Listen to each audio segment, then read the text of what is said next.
बोला ए कोयलिया सैया जी हमर जाग जाई हो।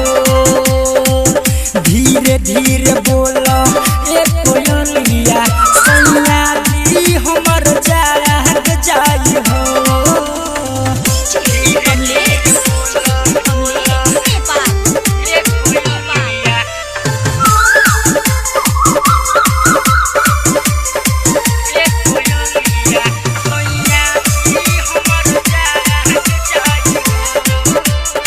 सादर रिकॉर्डिंग स्टूडियो लाख में एक बहादुर सैया के दिल हो कर जानी तंग बुझ हम हटकिल हो।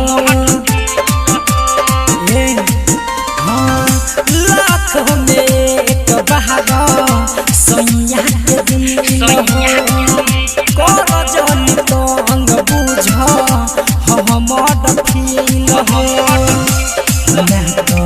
राजा के सुखनिया सुन भाग जाई हो ना तो राजा के सुखनिया सुन भाग जाई हो। धीरे धीरे बोला ए कोयलिया सैया जी हमर जाग जाई हो।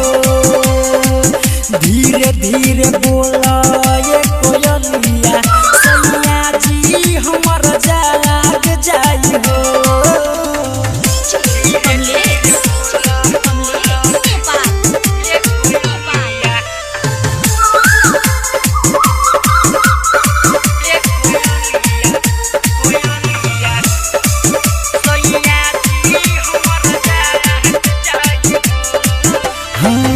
बड़ी दिन के बाद सैया घोड़े बयाई प्यार से प्यार बुलावे मीठू मिसाई।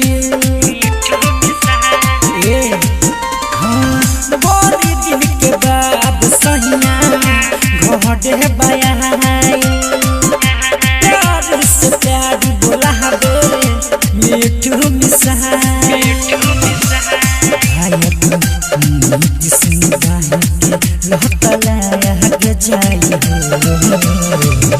हो ना तो राम डायरेक्टर के लत लाग जाई हो। धीरे धीरे बोला ए कोयलिया सैया जी हमर जाग जाई हो। धीरे धीरे बोला